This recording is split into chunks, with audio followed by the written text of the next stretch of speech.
আর বারোনিয়ার হাট থেকে রামগড় পর্যন্ত রাস্তাটা খুবই খুবই বাজে, মানে রাস্তাটা অনেক পুরনো হয়ে গেছে, যার ফলে জোড়াতালির অভাব নাই আর একদমই স্মুথ না।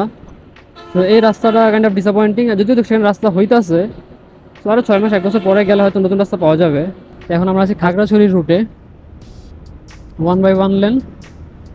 আর রাস্তা মনে রিসেন্টলি করছে, বেশ সুন্দর। এখন খাগড়াছড়ি রাস্তা ধরেই যাচ্ছি।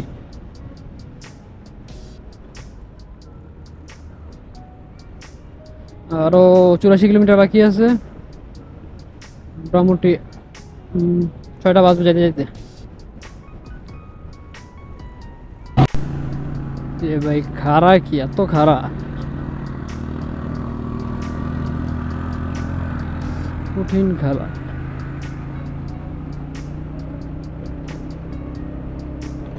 হচ্ছে যে রাস্তাটা এখন বড় করতেছে, আসলে কমপ্লিট বড় করা হয় নাই, যার ফলে একটু পরপর ভাঙ্গা। যে ওইটুকুই ভালো ছিল, পরে আবার ভাঙ্গা, মানে কাজ চলতেছে আসলে এই রাস্তাটার। আর হচ্ছে এমন জোড়াতালি, এমন জোড়াতালি হলেও চলবে যদি সামনে বড় ভাঙ্গা না থাকে, কিন্তু এমন জোড়াতালি হলে যেতে অনেক সময় লাগবে, এটা একটা সমস্যা। আর খাড়া ভাই রে ভাই, ড্যাম সর্বনাশ, ভালো খাড়া, প্রচুর খাড়া।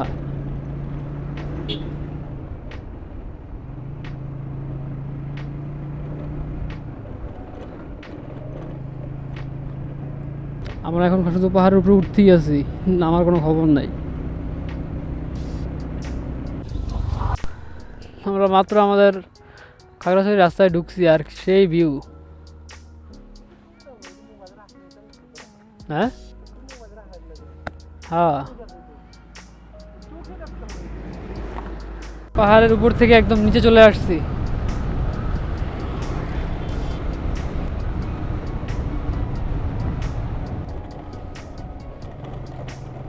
দিক দিয়ে ইন্ডিয়ার সাথে একটা বর্ডার আছে, রামগড় বর্ডার, সুন্দর। আর এদিকে চা বাগানও আছে, এগুলো সব চা বাগান। বাহ, বেশ ভালো। যদি মনে হয় অল্প পরিমাণে, না ওই সাইড আরো অনেক আছে, ওই দূরের পাশে দেখা যাচ্ছে। হ্যাঁ, এদিকে সব চা বাগান, ভালোই তো।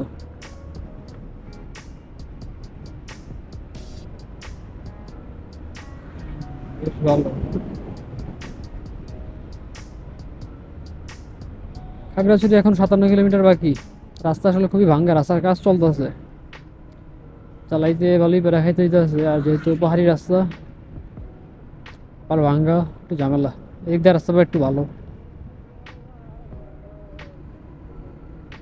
এদিকে চা পাতি, চা গাছ।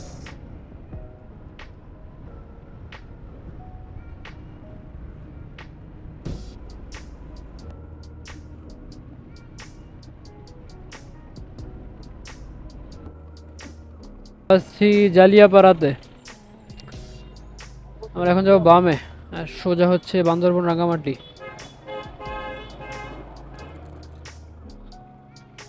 যাচ্ছি পাহাড়ের আঁকাবাঁকা পথ বেয়ে, যাচ্ছি যে যাচ্ছি, রাস্তা এখনো শেষ নাই, আরো 44 কিলোমিটার বাকি। রাস্তা ফুরাইতেছে না, মজা লাগতেছে। এখন রাস্তাটা একটু কনস্ট্যান্ট, ভাঙ্গা ভুঙ্গা কম আছে, খারাপ লাগতেছে না, ভালোই।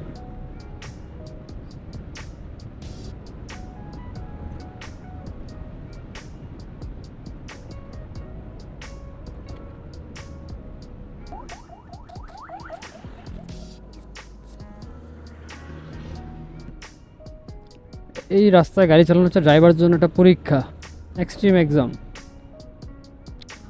সবাই চাইলে আপিল ডাপিল ডাউনহিল এত সহজে চালাইতে পারে না, মানে স্কিল এক্সপিরিয়েন্সের অবশ্যই দরকার আছে। আমি সবচেয়ে বেশি ভুল হয় তাড়াহুড়া করলেই। এই যে আল্লাহ, দ্যাট ওয়াজ ক্লোজ। আমার ফুফাতো ভাই কই, ওই যে দেখা যাইতাছে।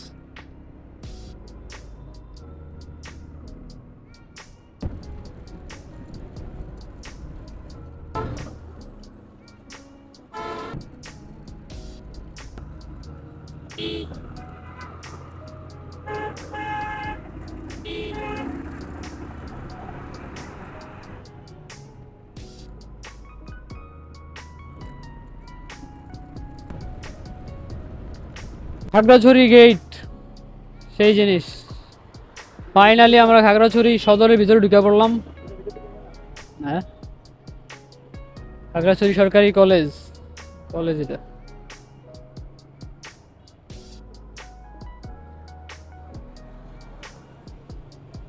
বেশ ভালো একটা জার্নি হইলো।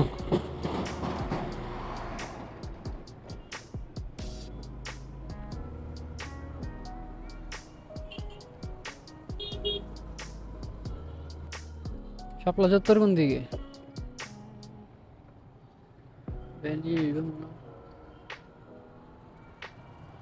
শহরটা বেশ সুন্দর, ভালোই, মোটামুটি বেশ পরিষ্কার আছে। পলিথিন টলিথিনের ব্যবহার একটু কমই মনে হইতাছে, যাক ভালোই। লিচু সারি সারি, পাহাড়ি লিচু।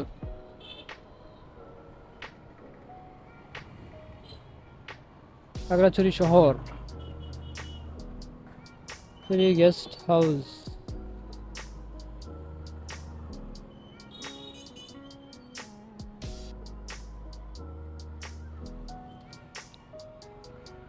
জিগা তো হোটেল রেটটা কেমন? তো বারুনিয়ার হাট থেকে রামগড় রাস্তাটা এক্সট্রিমলি ভাঙ্গা। আর রামগড়ের পর থেকে, রামগড়ের একদম শেষ মাথার থেকে হচ্ছে রাস্তা খুবই সুন্দর। সেখানে আমরা পাহাড়ের মধ্যেই 60-70 করে টানছি। তো সেখানে আমরা গেলাম, আমাদের খাগড়াছড়ি পৌঁছাতে পৌঁছাতে 6টা বেজে গেছে। 6টার একটু আগে বা 6টার দিকে মনে হয় আমরা 6টা 10 বা 15 এর সময়ের মধ্যেই আমরা খাগড়াছড়ি পৌঁছে যাই। খাগড়াছড়ি পৌঁছে আমাদের প্রথম কাজ হলো যে হোটেল ঠিক করা। আর সারাদিনের রাইড, বিশেষ করে সি বিচে ঘোরাফেরা করা, অনেক টায়ার্ড হয়ে গেছিলাম, রোদ ছিল অনেক। তো আমরা আবার ইয়েতে চলে যাই, হোটেল বুক করার জন্য চলে যাই। একটা হোটেল দেখলাম, বেশি না, 2টা দেখছি, একটা পছন্দ হয়েছে, মোটামুটি খারাপ না। 4 জনের জন্য দামাদামি করে আমরা 1200-র মধ্যে রুম পেয়ে যাই এক রাতের জন্য। তো এই ছিল হোটেল রুম ছিল। পরে সেখানে আবার ইয়া করি, গোসল শেষে ফ্রেশ ট্রেশ হয়ে খাবার খাওয়ার জন্য বের হয়ে যাই।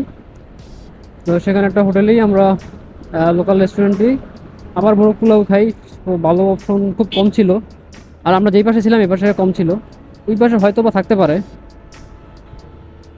তো রাতের জন্য মোরগ পোলাও নিয়ে নেই, তখন দাম নিয়েছিল 160 টাকা করে। আর সীতাকুণ্ডে যে মোরগ পোলাওটা খাইছিলাম ওইটার থেকে এটা মোরগ পোলাও 5 গুণ বেশি ভালো ছিল। তাও ঢাকার থেকে তো কমই ভালো ছিল, বাট সীতাকুণ্ডের থেকে অনেক বেশি ভালো ছিল। আচ্ছা, যাই হোক, রাতের খাবার টাবার শেষে এখন আমরা সকালে কই যাইব। তো এখন আমার ফুফাতো ভাইয়ের মাথায় খেয়াল আসছে যে খাগড়াছড়ি যেহেতু আইসাই পড়ছি, খাগড়াছড়ি থেকে মাত্র 60 কিলো হচ্ছে সাজেক। সাজেক না গেলে কিভাবে হয়? আমি জানি না ওর মাথায় কি প্রথমে সাজেকের টার্গেট ছিল কি না, কিন্তু খাগড়াছড়ি যাওয়ার পরেই আমাদের সাজেক যাওয়ার প্ল্যান হয় যে আসলে বাজেটটা একটু বাড়াইলি বা ট্রিপের খরচ একটু বাড়াইলে আমরা চাইলে খাগড়াছড়ি সাজেক যাইতে পারি। মানে সবাই কাইন্ড অফ কনভিন্সিং হয়ে গেছে যে এত কাছাকাছি যদি সাজেক না যায় তাহলে কেমনে হয়, কেমনে কি ভাই। তো সেখান থেকে আসলে সাজেক যাওয়ার প্ল্যানটা, প্রথমত আমার একদমই মত ছিল না, মেন্টালিতে একদম প্রিপেয়ার ছিলাম না যে পাহাড়ে ওঠার মতো। এমনিতেই খাগড়াছড়ি রাস্তা দেখি অনেক অবাক হয়ে গেছিলাম যে এত খারাপ রাস্তাও হইতে পারে। আর সাজেকের রাস্তা তো শুনছি আরও বেশি খারাপ। তো আমি তো মেন্টালি একদম প্রিপেয়ার ছিলাম না, আমরা কেউই ছিলাম না। কিন্তু ফুফাতো ভাইয়ের জোরাজোরি থেকে বলতে বেশি হতে বেশি হলে কী হইব, হ্যাঁ, বাজেটে 1000 টাকায় 1200ই বাড়বো। পরে সবার ইয়াতে আমি রাজি হয়ে যাই। ইচ্ছা তো ভাই সবারই ছিল পাহাড়ের সাজেকে যাওয়ার।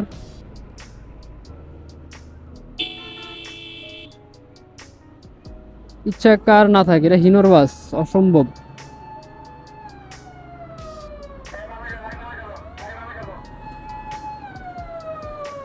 তো এই ছিল সাজেকের প্ল্যান। তো আমরা একদম পারফেক্ট ছিলাম, কারণ আমরা খাগড়াছড়ি চলে আসছি সন্ধ্যায় বা বিকেল রাতের দিকে। তো আমরা ফ্রেশ ট্রেশ হয়ে খাইয়ে পুরো রাত রেস্ট নিয়ে, রাত্রেও বেশি লেট করে নিয়ে ঘুমাই গেছি, কারণ সকালে রাইড দিতে হবে সাজেকে। তো আমরা মেন্টালি খুবই মানে একদম শারীরিকভাবে খুবই একদম রিল্যাক্স ছিলাম। যারা একদম ডিরেক্ট ঢাকা থেকে যায় তাদের আসলে অনেক স্ট্রেস নিয়ে যেতে হয়, অনেক রাস্তা রাইড। তো সেই হিসাবে আমরা খুবই রিল্যাক্স ছিলাম। আমরা মাত্র 30 কিলোমিটার রাইড করে খাগড়াছড়িতে বাগাইহাট পৌঁছে যাই। সেখানে রাস্তা খুব ভালো ছিল, সমস্যা নাই, স্মুথলি পৌঁছে যায়, ভাঙাটা খুব কম ছিল। তো তো বাগাইহাট পৌঁছে গিয়ে আমরা পৌঁছেছি মোটামুটি কত 10টার দিকে পৌঁছে যাই, এবং সেখানে গিয়ে হালকা পাতলা রেস্ট টেস্ট নিয়ে, এবং সেখানে যেই ডকুমেন্টেশন, বর্তমান ডকুমেন্টেশন কীভাবে হয় সেটা বলি। বাইক আছে, বাইকের নাম এন্ট্রি করতে হয়। বাইকের বাইকারের বা মালিকের নাম, যার বাইক বা যে বাইকটা নিয়ে যেতেছে তার নাম, তার নাম্বার আর বাইকের নাম্বার, এই তথ্যগুলো এন্ট্রি করতে হয়। আর সেখান থেকে একটা ইয়া দেয়, টোকেন দেয়। এই ছিল বাইকের এন্ট্রি ইয়া। আর কোনো এনআইডি কার্ড বা কোনো কিছু এভরিথিং, কোনো কিছু জমা করা লাগে নাই। আর আমাদের সবাইকে একটা সিরিয়াল করে, সিরিয়াল করানোর পরে বলে যে এনআইডি কার্ডটা উঁচা করতে। তো আমরা হেলমেটও খোলার জন্য বলছিল, হেলমেট খোলে। আর ওই সময় তখন ভিডিও করে একদম কমপ্লিটলি নিষেধ ছিল। তো হেলমেট খোলে এনআইডি কার্ডটা উঁচু করে, আর কিছু ইনস্ট্রাকশন ছিল, ইনস্ট্রাকশনগুলো শুনে এই ছিল স্কোয়াডের ইয়ে। তারপর স্কোয়াড ছেড়ে দেয় অ্যান্ড একটু সামনে। আর বাগাইহাট থেকে সাজেকের ডিস্টেন্স হচ্ছে 30 কিলো, এটা খুব বেশি না। আর যদি 10:30টায় স্কোয়াড ছাড়ে, 10:30 তো হয় না, বলে 10:30টায়, কিন্তু ওই যে ইনস্ট্রাকশন চেকিং এভরিথিং করতে করতে 11টা বেজে যায়। আমরা এখন আছি খাগড়াছড়ি শহরে, এখান থেকে বের হয়ে যাচ্ছি বাঘাইহাট, মানে চেকপোস্টের দিকে আর কি। সেখান থেকে যাব সাজেক, এখান থেকে সেটা আরও 28 কিলোমিটার, বেশ ভালোই। রাস্তা কেমন হয় জানা নাই, ফার্স্ট টাইম যেতেছি। চাঁদের গাড়ি, পিক আপ, সিএনজি করে সবাই অলরেডি রওনা হয়ে গেছে। সবাই 10টার স্কোয়াড ধরবে, 10টা 10:30টার স্কোয়াড। আর আমরাও সবার সাথে যাচ্ছি।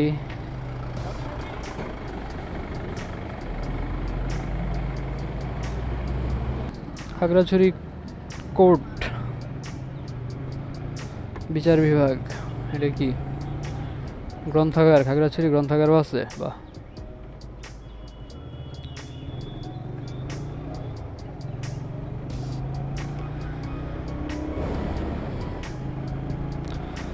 বেশ সুন্দর ছিমছাম গুছানো একটা শহর, ছোট অনেক,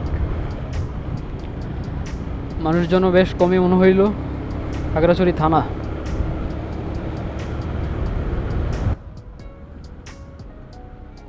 তাড়াহুড়োর কারণ নাই, সময় এখনো অনেক আছে, দেখাচ্ছে 9টা বাজবে যেতে যেতে, আর স্কোয়াড 10:30টায়। সো আস্তে ধীরে যাব, রিল্যাক্স। এটা একটা লাভ হয় যদি আপনি একদিন এখানে খাগড়াছড়ি এসে স্টে করে তারপরে সাজেকের দিকে যান, তাহলে বেশ কিছু লাভ হয়। এই যে আমাদের এখন মোটামুটি আমরা ভালো ফ্রেশ এবং কোনো ক্লান্তি নাই। কিন্তু যদি সারা রাত জার্নি করে আসা হয় বা বাইক দিয়েও যদি একদম ভোরে আসেন, তাহলে অনেক ক্লান্তি কাজ করে। আমাদের কালকের যত রাইড ছিল সকল রাইডের ক্লান্তি, ও মাই গড, এত ঢাল, ক্লান্তি আলহামদুলিল্লাহ নাই বর্তমানে, অনেক অ্যাক্টিভ ফিল হইতেছে।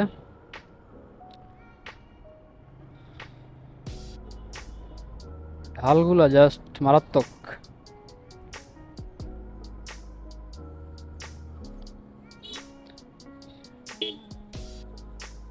চাঁদার গাড়ি কম দেখা যায় এখন, দেখলাম যে ইয়াটা বেশি, পিক আপগুলো বেশি, এগুলো মানে ফেমাস হইতেছে বেশি।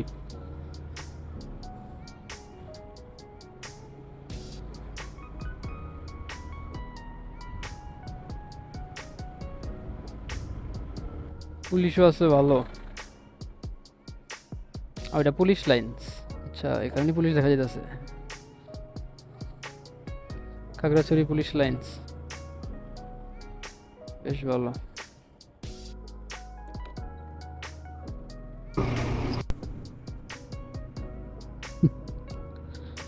এখন নেমে যাচ্ছে ডাল দিয়ে, আমি কোনো পিক আপ দিতেছি না, কিন্তু স্পিড বাড়তেই আছে, ইঞ্জিন ব্রেক করে নামতেছি,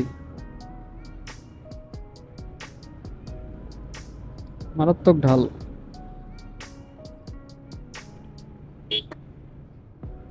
আর এখানে রাস্তার কাজ চলতেছে, রাস্তাটা আরো বড় করতেছে কিছু কিছু জায়গায়।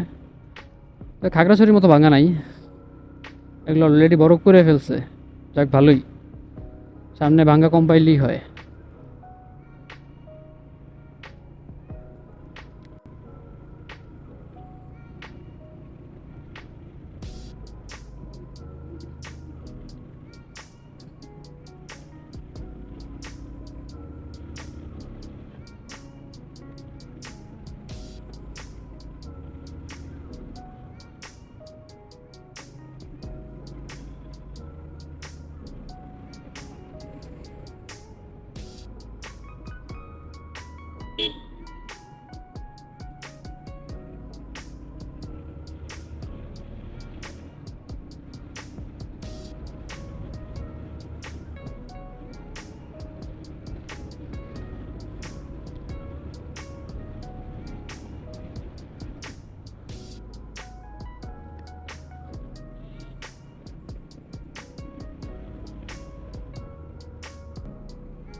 আমরা এই কাঁড়াল গাছের নিচে যেতেছিলাম ওই টাইমে ঠাস করে একটা কাঁড়াল পড়ছে। এখন দেখা যাক কাঁড়াল কিছু খাওয়া যায় কিনা।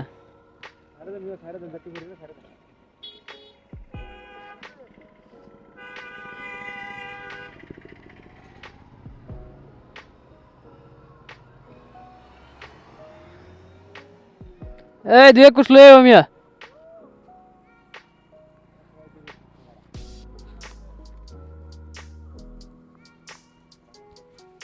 দাঁড়াও দাঁড়াও।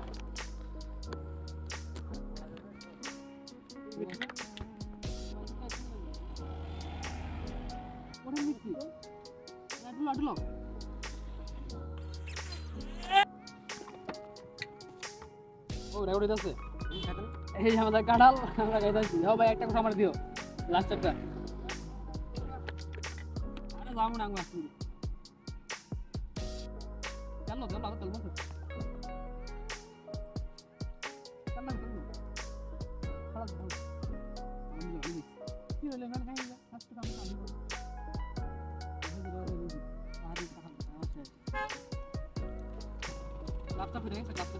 একটা ঘটনা ঘটে গেল।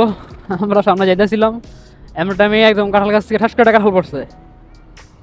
ওখানে নদীতে থামাইলাম, থামাইয়া ছোটো কাঁঠাল ছিল, অনেকগুলো কুছ তো মাটিতে পড়ে গেছে, যেগুলো মাটিতে পড়ে না এগুলো আমরা খাইলাম। মানে এক তো হচ্ছে পাহাড়ি কাঁঠাল, তারপরে হচ্ছে গাছ পাক না, মানে এত পরিমাণে মিষ্টি বলার বাইরে। বেশি খাইতে পারি নাই, 4-5 কোষ মনে খাইছি, বাট সেই এক একটা কোষ মনে হচ্ছে রসগোল্লা খাইতেছিলাম, রসগোল্লা এত পরিমাণে মিষ্টি। হ্যাঁ সবাই দেখতেছে আর আফসোস করতেছে, খান খান, কারণ তারা থামতে পারে না, আমরা থামাইছি। যে একটা এক্সপিরিয়েন্স।